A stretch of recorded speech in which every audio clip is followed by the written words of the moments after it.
gusto conocerlos, gusto compartir con ustedes. Estuvimos esta mañana en Regina y ahora acá, mismo sermón. Lo lamento para quienes van a repetirlo. Yo sé que van a poder encontrar algunos detalles que van a ser útiles también.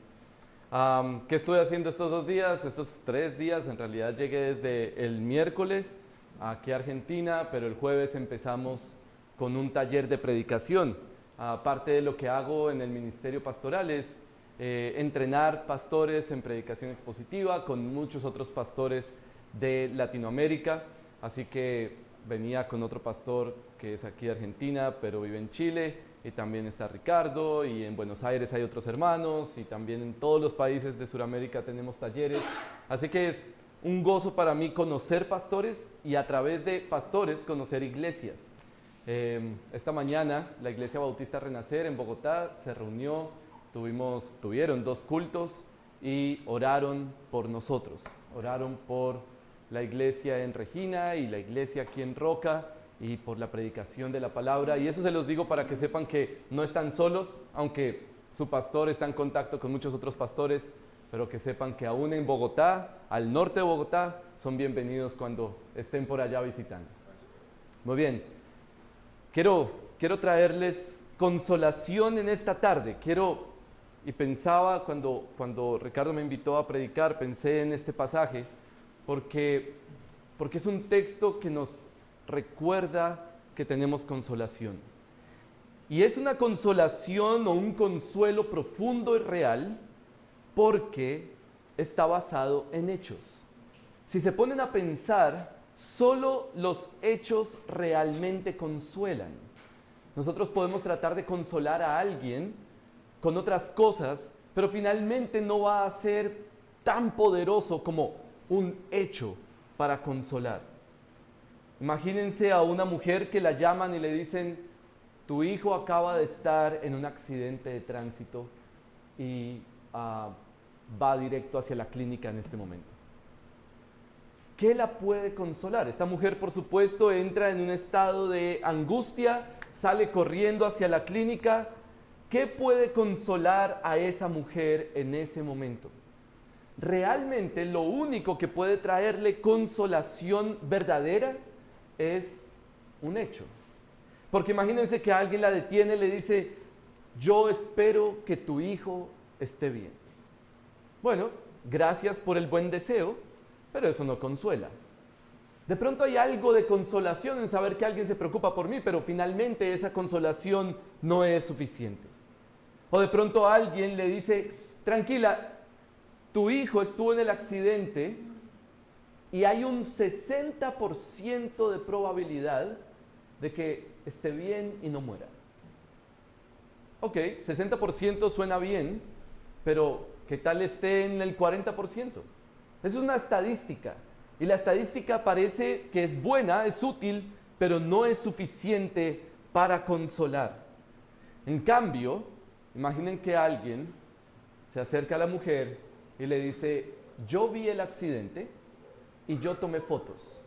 Mira, saca su celular, le muestra la foto y le dice: aquí está tu hijo está intacto, no le pasó nada.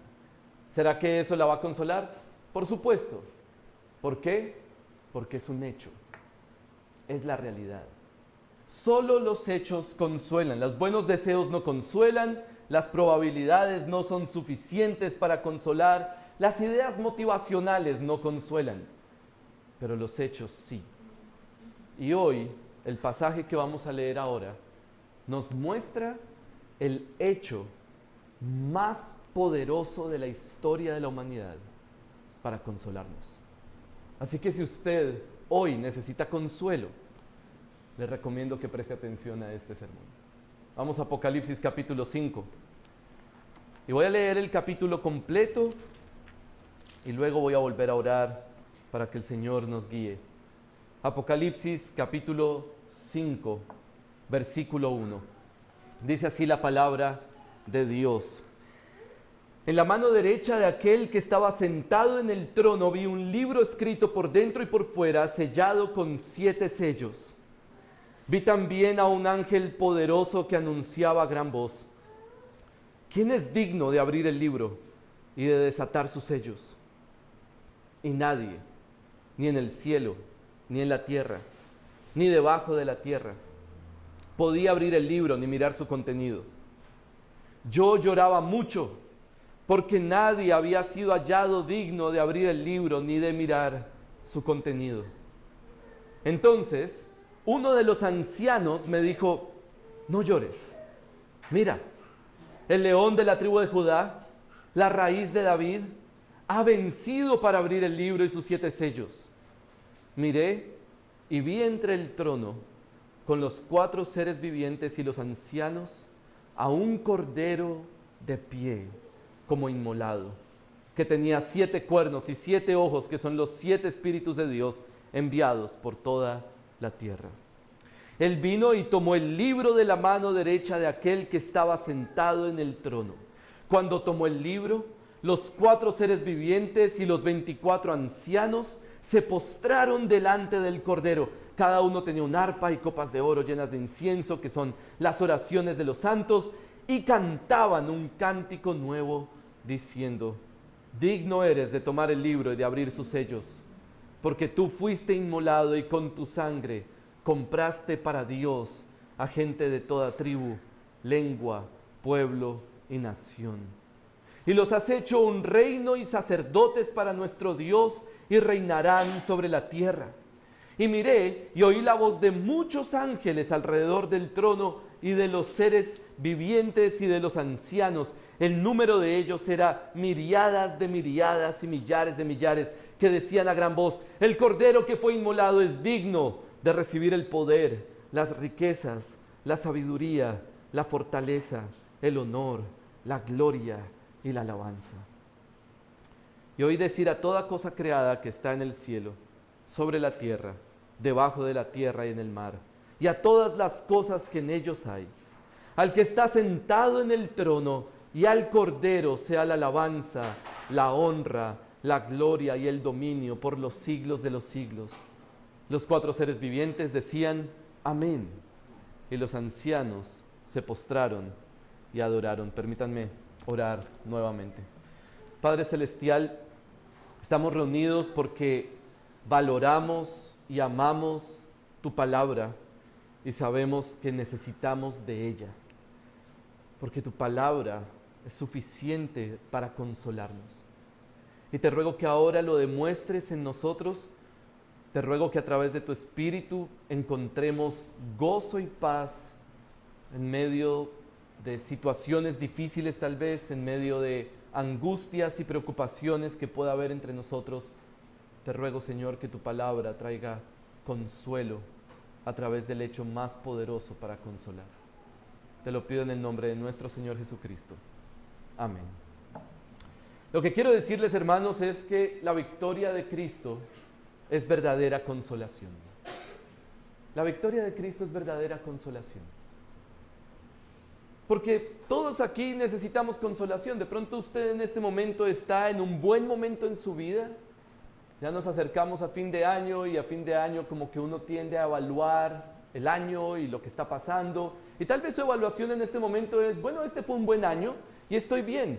Sí, pero seguramente usted ha pasado por momentos en los que ha necesitado consolación. Y no es por ser ave de mal agüero, no sé si se entiende eso acá, pero muy seguramente usted va a pasar por algún momento en el futuro próximo en el que va a necesitar consolación. Y espero que en ese momento, cuando usted necesite consuelo, pueda recordar este pasaje, pueda leerlo y pueda traer a la memoria lo que vamos a reflexionar hoy. La victoria de Cristo es verdadera consolación. ¿Por qué? Bueno, porque la victoria de Cristo es verdadera victoria, y eso es el primer punto que vamos a ver en este pasaje, del versículo 1 al 7. Es verdadera victoria y además trae verdadera consolación, y vamos a tratar de entender qué significa eso. Es decir, vamos a entender el hecho y vamos a entender el efecto de ese hecho. La victoria de Cristo es verdadera victoria. Ese es el hecho más poderoso que existe para consolar. Y luego, el efecto. la victoria de Cristo es verdadera consolación. Y vamos a entender qué significa verdadera consolación. ¿Qué sería una consolación que no es verdadera entonces? Y ese será nuestro segundo punto. Comencemos entonces a entender lo que está pasando en este pasaje. Apocalipsis es un libro que muchos creyentes evitan. ¿Por qué? Porque es difícil de entender. Aunque estamos acostumbrados a películas, pero no estamos acostumbrados a leer Apocalipsis. Sin embargo, si entendemos la historia, va a ser más fácil comprender lo que Juan está viendo y comunicando. El capítulo 5 comienza diciéndonos que en la mano derecha de aquel que estaba sentado en el trono vi un libro. En otras palabras, el capítulo 5 empieza asumiendo que ya entendemos el capítulo 4. Porque ¿de dónde salió ese trono? ¿De dónde salió ese libro? ¿Quién es aquel que está sentado en el trono? Bueno, tenemos que pensar en el capítulo 4. Ahora, no lo vamos a leer ahora, se los voy a explicar rápidamente, pero si usted puede llegar a su casa y leerlo, creo que va a ser muy útil que lo reflexione y piense a la luz de este sermón cómo usted entiende el capítulo 4. Resulta que Juan es llevado a la presencia de Dios. En el capítulo 4, Juan es como teletransportado y ahora está delante del trono. Está delante del trono de Dios. Y nosotros pensaríamos que eso es algo bueno, es decir, ¿a quién no le gustaría estar delante del trono de Dios? Bueno, depende. ¿Por qué? Porque en la visión de Juan, lo que hay alrededor del trono es algo que realmente no es tan fácil de asimilar. Es decir, lo que hay alrededor del trono parece más bien que quiere sacar a Juan corriendo de ahí. ¿Qué es lo que hay alrededor del trono? Juan ve el trono y hay un mar de cristal que lo separa del trono y luego se da cuenta que alrededor del trono hay otros tronos. Y en esos tronos hay ancianos con coronas, o sea que son como reyes, sentados. Y luego se da cuenta Juan que hay voces y truenos y fuego, relámpagos. Esta mañana un trueno me despertó. Yo vivo en Bogotá y allá cae mucha agua y los rayos son normales, pero me despertó un rayo que yo creo que cayó al lado del hotel. Imagínese usted estar en la presencia de Dios, un trono, Dios, y usted feliz de que Dios está ahí. Sí, pero hay un montón de truenos, relámpagos, fuego, hay unos tronos, unos reyes alrededor. Y luego aparecen unos personajes que si usted prestó atención a la lectura, usted debería preguntarse, ¿quiénes son esos? Unos personajes que se llaman los 4 seres vivientes. Son unos ángeles con 6 alas que tienen 4 caras. Cara de león, cara de águila, cara de hombre, cara de buey. Y además tienen un montón de ojos por todas partes. Mejor dicho, es un personaje, es una criatura que usted solo se imaginaría en una pesadilla. Y todo eso está alrededor del trono. Estos seres vivientes están volando alrededor del trono y están gritando, Santo, Santo, Santo. Eso es lo que dice el versículo 8 del capítulo 4. Santo es el Señor Dios, el Todopoderoso, el que era, el que es y el que ha de venir. ¿Qué significa santo? Significa apartado. Dios es apartado. Dios es diferente. Dios es único. Todos nosotros entramos en un mismo molde porque todos somos seres humanos, todos tenemos género. Los perros, los gatos, las aves son animales. Un pino es un árbol. Pero ¿cuál es el género de Dios? Bueno, Dios no tiene género, es decir, no hay otro como Él. Él es único, Él es apartado, Él es santo. Y eso significa que no podemos entrar al trono de Dios así como así. Imagínese que usted llega a Madrid de pronto o a Londres y usted dice, voy a ir a visitar al rey, quiero ir a conocer al rey. Y usted entra y pasa por la cerca del palacio y timbra y el rey le abre la puerta y usted le da la mano y dice, mucho gusto, quería conocerlo rey de España o rey de Inglaterra. ¿Eso es posible? No. No es posible. En el momento en que usted quiera entrar nomás a unos metros del palacio del rey, unos guardaespaldas van a caer encima de usted y se lo van a llevar a la cárcel. ¿Por qué? Porque todo lo que está alrededor del rey es para proteger el acceso al rey. Y eso es lo que está pasando en el capítulo 4. En el capítulo 4, básicamente lo que se nos está diciendo es, al trono nadie puede entrar. Y terminamos esa escena con el versículo 1 del capítulo 5 diciendo, y aparte de eso Juan ve que hay un libro en la mano derecha de aquel que está sentado en el trono. Y ahí termina el escenario. Entonces, ahora la pregunta es, ¿qué va a pasar? Porque toda buena historia, o toda historia de hecho, necesita un conflicto. Si no hay conflicto, no hay historia. ¿Cuál es el problema de este escenario? ¿Cuál es el conflicto de esta historia? Bueno, lo vemos en el versículo 2. Vi también a un ángel poderoso que anunciaba a gran voz, ¿quién es digno de abrir el libro y de desatar sus sellos? Esa pregunta establece la problemática. El libro no se puede quedar ahí. El libro tiene que ser abierto. Hay que desatar los sellos de ese libro. ¿Por qué? Bueno, piénselo de esta manera. Si usted ve a un rey con un libro que en realidad la palabra más cercana sería rollo, porque en ese tiempo no había libros como esto, ¿no? Eran más pergaminos y los reyes tenían rollos en su mano para demostrar que ahí tenían un decreto. Entonces, si usted ve a un rey con un pergamino en su mano y tiene sellos, usted posiblemente lo que va a pensar es, ese pergamino contiene lo que el rey quiere hacer, el propósito del rey, los mandatos del rey y los propósitos del rey para su reino. Entonces el ángel pregunta, bueno, ¿quién va a poder abrir ese libro? Básicamente la pregunta es, ¿quién va a poder llevar a cabo los propósitos del rey? ¿Quién va a ser capaz de llevar a cabo lo que el rey ha decretado? ¿Y cuál es el problema? ¿Ya vieron cuál es el problema?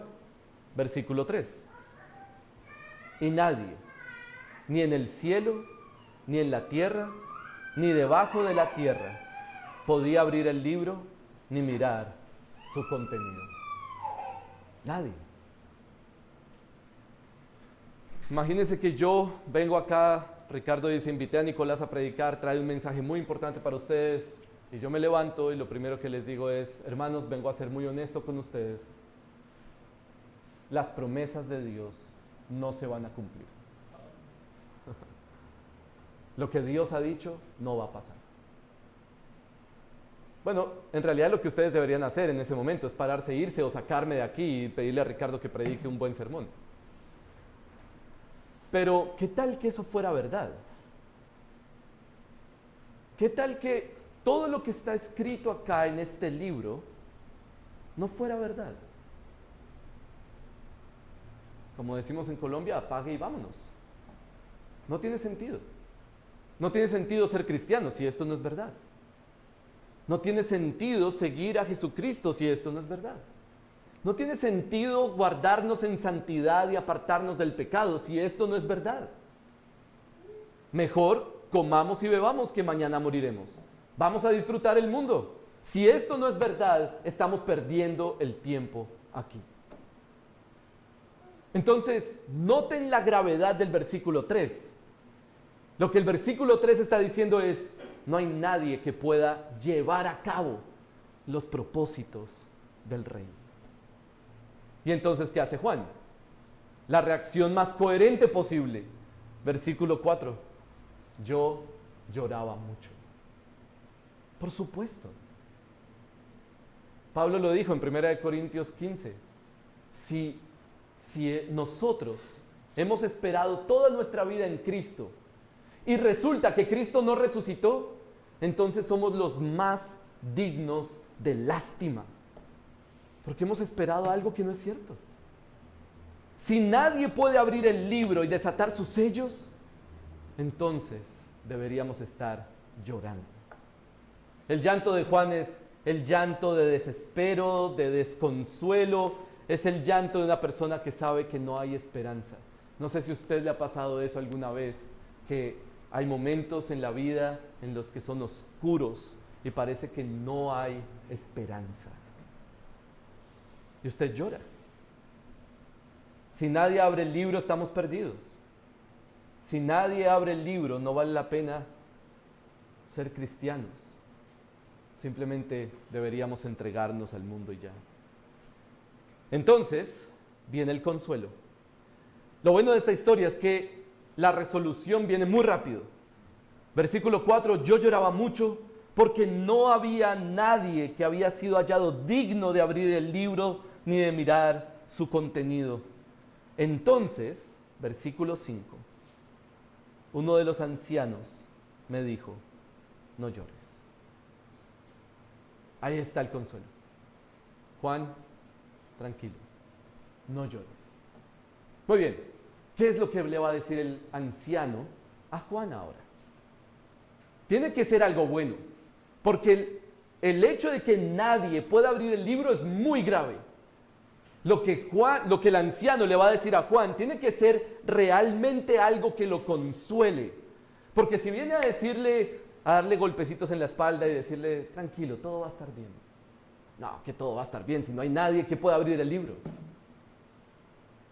Si lo que viene a decirle son frases motivacionales como tú puedes, tú eres empoderado, tú vas a lograr lo que quieras y ese tipo de cosas, pues Juan va a decir, esto es algo que excede mi capacidad. Necesitamos que alguien abra el libro. No sirve cualquier cosa. No sirve cualquier consuelo. Necesitamos un consuelo de verdad. Entonces, ¿qué le va a decir el ángel? O el anciano. Versículo 5. No llores. Mira. Como la mujer que saca el celular. Mira. El león de la tribu de Judá.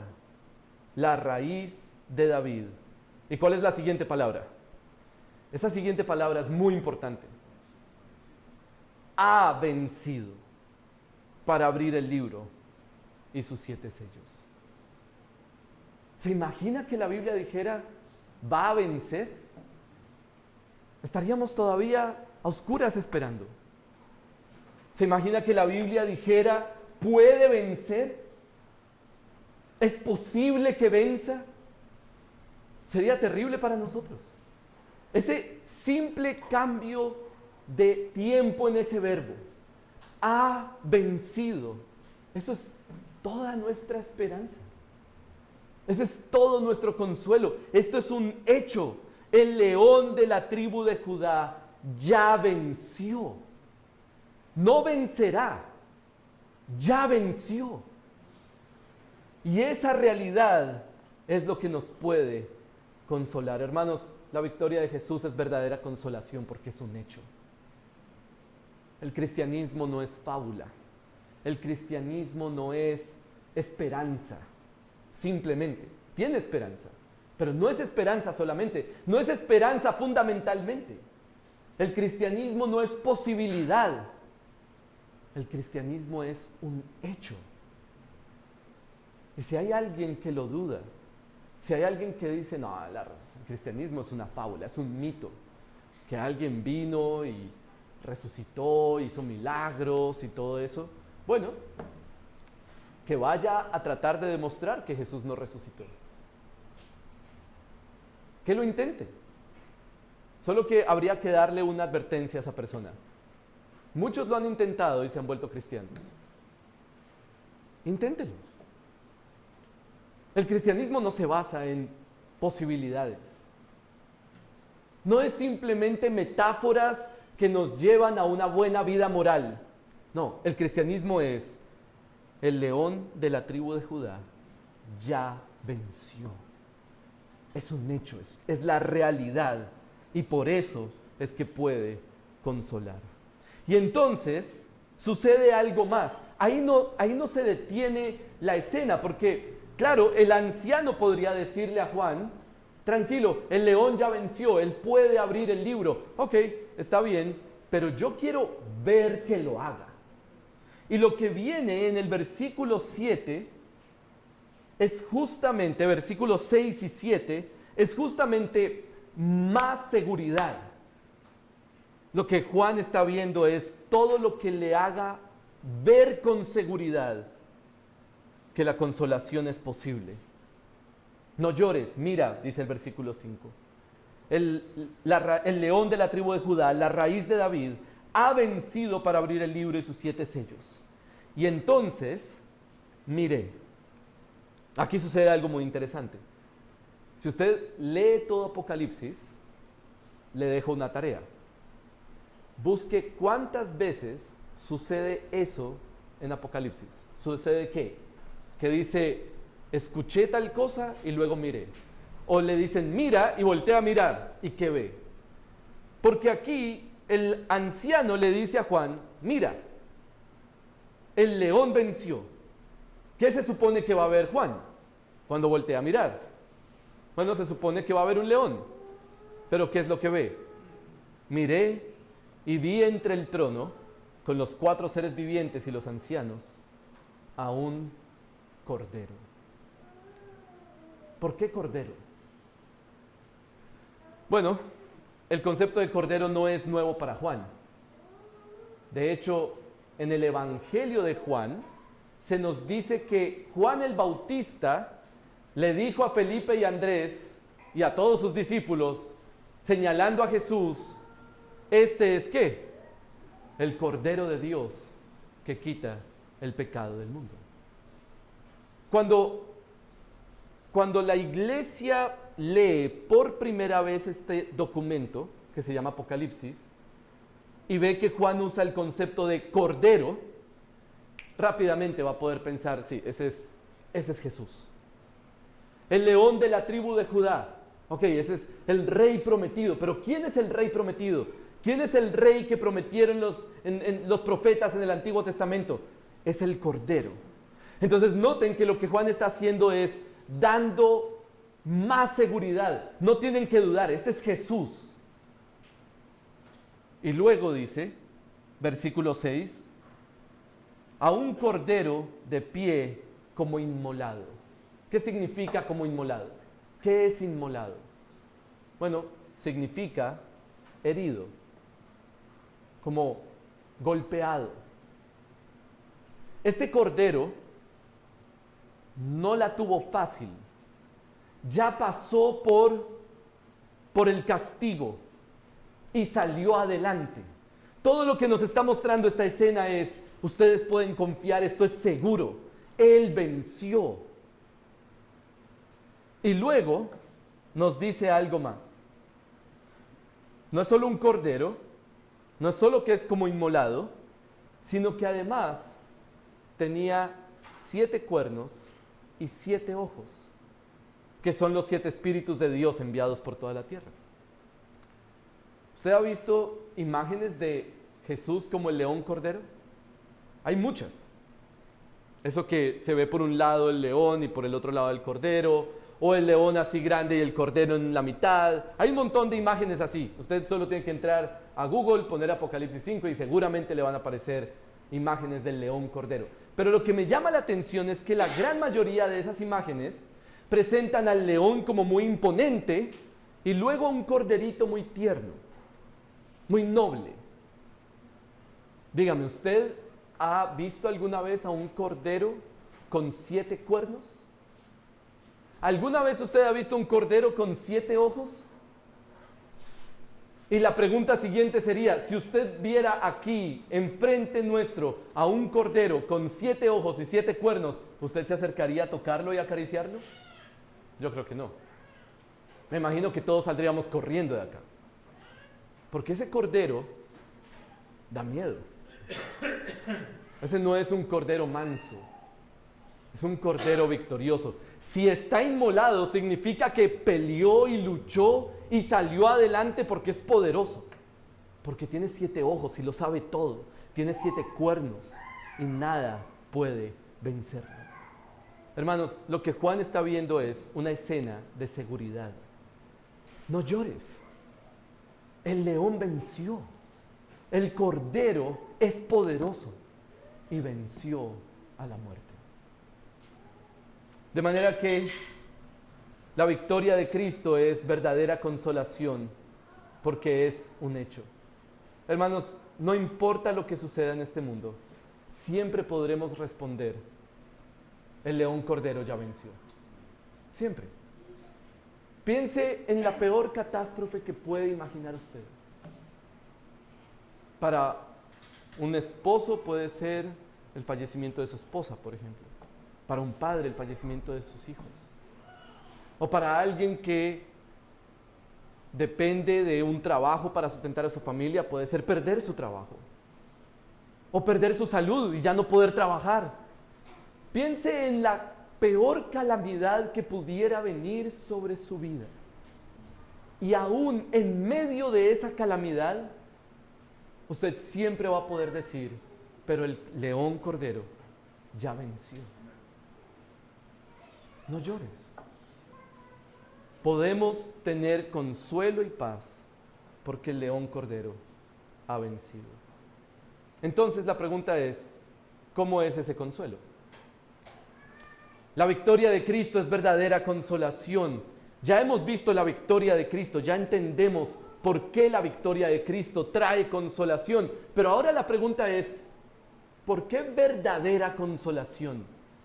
¿Qué es verdadera consolación? ¿Acaso hay otra forma de consolación? ¿Una que no es tan verdadera? Sí. Y eso es justamente lo que viene ahora en los versículos 8 en adelante. Lo que vemos es, en el versículo 7, el Cordero viene, entra, realmente Él está en el trono, Él sale del trono, toma el libro, y entonces, versículo 8 dice: cuando tomó el libro, los 4 seres vivientes y los 24 ancianos se postraron delante del Cordero. Cada uno tenía un arpa y copas de oro llenas de incienso, que son las oraciones de los santos. ¿Y qué hacían? Cantaban un cántico nuevo. Y entonces sucede algo interesante. En versículo 8 y 9 tenemos a los ancianos y a los seres vivientes que empiezan a cantar y a adorar y a alabar al Cordero, a Dios y al Cordero. Luego se une alguien más. En el versículo 11 y versículo 12 se une alguien, ángeles, millares y millares de ángeles se unen a cantar. Y luego en el versículo 13 se une alguien más. ¿Quién se une a la adoración celestial en el versículo 13? Se une toda la creación. Todo lo que está en el cielo, sobre la tierra, debajo de la tierra y en el mar. Y todas las cosas creadas se unen a adorar y alabar al Cordero. Y entonces aquí me pregunto, ¿por qué Juan no escribió otra cosa? Hay una pregunta muy útil cuando usted va leyendo la Biblia. Siempre pregúntese, ¿cuál sería la respuesta correcta, como lógica, como más racional? ¿Cuál sería la reacción intuitiva aquí? Si el problema es, Juan está llorando porque nadie puede abrir el libro, y ahora hay alguien que puede abrir el libro, ¿cuál debería ser la reacción? Pues, dejar de llorar. Entonces el versículo 8 debería decirnos simplemente: y Juan dejó de llorar, y se acabó la historia. Pero no nos dice eso. Porque la visión nos muestra que esto es mucho más allá del llanto de Juan. Esto es más profundo que el llanto de Juan. Juan llora porque nadie puede abrir el libro. Aparece alguien que es digno de abrir el libro, toma el libro, abre sus sellos, y ahora, ¿cuál es la reacción correcta ante esa realidad? ¿Cuál es la reacción correcta ante la realidad de que el Cordero, el león Cordero venció y es digno de abrir el libro? La reacción correcta es adoración.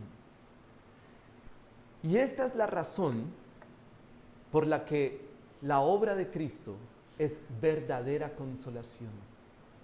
La obra de Cristo no solo apacigua el llanto, la obra de Cristo nos lleva a adorar, que es una experiencia mucho más grande que simplemente no tener tristeza.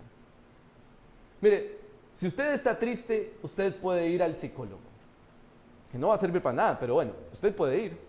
Y el psicólogo le va a empezar a dar un montón de ideas prácticas, superficiales, desde usted tiene que respirar así, deje de ver o leer o mirar o tener relación con ciertas personas, haga esta terapia, y de pronto usted puede sentirse un poco mejor con eso. Pero la pregunta es si esa es la consolación que necesitamos. ¿Será que ese tipo de consolación es suficiente? ¿No será que eso es simplemente como pañitos de agua tibia sobre la frente de una persona con fiebre? No, nosotros necesitamos una consolación mucho más fuerte, más poderosa. Nuestra necesidad de ser consolados no es simplemente dejar de tener tristeza. No es como que no haya problemas en este mundo. No, problemas va a haber. Necesitamos una consolación mucho más poderosa y profunda. Y eso es justamente lo que nos da la obra de Cristo. La obra de Cristo no nos lleva del llanto al no llanto. La obra de Cristo nos lleva del llanto a la adoración. Nos lleva de la tristeza a la alabanza. Nos lleva del dolor y la tristeza a un cántico nuevo. ¿Por qué la iglesia se reúne a cantar? ¿No le parece que eso es extraño? Nos reunimos a cantar y después a escuchar la Biblia y después otra vez a cantar. Eso es una práctica extraña. Pocos lo hacen. ¿Por qué? Porque tiene sentido que al escuchar la palabra, nuestra reacción sea cantar, sea adorar y alabar. Porque no es simplemente decir, ya estoy alegre, es ahora tengo motivos para adorar al Señor. Y para eso necesitamos entender la victoria de Cristo. Este pasaje creo que nos deja una lección práctica. Y esa lección práctica es, todos nuestros esfuerzos mentales, hermanos, todo su esfuerzo intelectual debería ser invertido en una cosa principalmente. Claro, usted tiene que trabajar y ahí usted invierte esfuerzo mental. Usted tiene que estudiar posiblemente y ahí invierte esfuerzo mental. Pero hay algo en lo que deberíamos todos invertir toda nuestra fuerza intelectual. Y es entender la victoria de Cristo. Entre más usted comprenda qué fue lo que Cristo hizo, entre más usted entienda qué es lo que Cristo logró, entre más usted comprenda qué es la victoria de Cristo, usted va a encontrar mayor consolación. Porque la victoria de Cristo es verdadera consolación.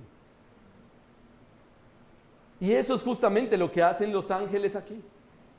Los ángeles lo que hacen es reflexionar sobre la obra de Cristo y luego adorar y alabar, porque eso trae una consolación completa. Por ejemplo, mire versículo 9. Digno eres de tomar el libro y de abrir sus sellos, porque tú fuiste inmolado y con tu sangre compraste para Dios a gente de toda tribu, lengua, pueblo y nación. ¿Qué es lo que logró la sangre de Cristo? ¿Qué es lo que logró la sangre del Cordero derramada? De acuerdo al versículo 9, logró comprar algo. Logró comprar un pueblo. Un pueblo compuesto por personas de toda tribu, de toda lengua y de toda nación. Pero la sangre de Cristo no solo compró un pueblo. Por implicación compró algo más. Mira el versículo 10. ¿Qué es lo que compró la sangre de Cristo? Y los has hecho un reino y sacerdotes para nuestro Dios, y reinarán sobre la tierra. No solamente compró un pueblo, sino que compró una esperanza para ese pueblo. Seguramente aquí es como en todas partes, y es cuando usted paga por algo, usted tiene derecho sobre eso. Una vez me cambiaron la silla en el avión, yo iba a viajar a alguna parte y había escogido la silla, y yo normalmente escojo la misma silla en todos los vuelos, salida de emergencia. No porque piense que me voy a salvar más fácil, sino porque tiene más espacio entre los asientos. Entonces siempre escojo esa silla. Y un día simplemente me cambiaron la silla. Entonces llegué al aeropuerto y me acerco al counter y le digo a la señorita, yo escogí una silla y me la cambiaron. Sí, lo lamentamos, es que tuvimos que hacer arreglos entre los pasajeros y todo eso, y ahora esta es su silla. Sí, señorita, pero es que yo escogí esa silla. Y entonces ella me preguntó, ¿usted pagó por ella? Y yo le tuve que decir, no, no pagué, solo la escogí. Ah, bueno, entonces esta es su nueva silla. Si yo le hubiera dicho, sí, yo pagué, yo di mi dinero por eso, muy posiblemente ella hubiera tenido que decir, ay, lo lamento, señor, ya mismo, esa silla es suya porque usted pagó por ella. Lo que nos está diciendo este pasaje es, esa esperanza es segura. Un día, todos los que son de Cristo, todos los que son del Cordero, van a reinar sobre la tierra. Y usted no puede dudar de eso. ¿Por qué? Porque Jesús pagó. Jesús compró esa esperanza. No es una posibilidad. Ha sido comprado con su sangre. Hermanos, la victoria de Cristo es verdadera consolación. Y entre más entendamos la victoria de Cristo, más entenderemos esa verdadera consolación. Mi ánimo para ustedes es, no se queden con lo que ya saben de la victoria de Cristo. Indaguen, profundicen, entiendan qué significa que el león cordero venció, y ahí encontrarán verdadera consolación. Que el Señor permita que si usted hoy llegó triste, angustiado, preocupado, hoy haya encontrado verdadera consolación para su alma. Vamos a orar. Padre Celestial, gracias por la obra de nuestro Señor. Gracias por su victoria. Y te ruego que no nos permitas nunca asumir la obra de Cristo como algo que ya entendemos, como algo que ya manejamos, como si fuera fácil de entender y ya. Te ruego, Padre Celestial, que nos muevas a seguir entendiendo, indagando y profundizando para llegar realmente a ser dominados completamente por esa victoria de nuestro Rey Jesús. Y que al entender y al comprender y profundizar en su obra, seamos consolados y cada vez más. Y podamos comunicar a este mundo esa verdadera consolación. Así que te ruego por mis hermanos, solo tú sabes realmente lo que está pasando en la vida de cada uno de ellos. Y te pido, Dios, que si es tu voluntad, traigas consolación hoy a sus corazones por medio de tu palabra. Te lo pido en el nombre de nuestro Rey, el Señor Jesucristo. Amén. Señor los bendiga, hermanos. Gracias.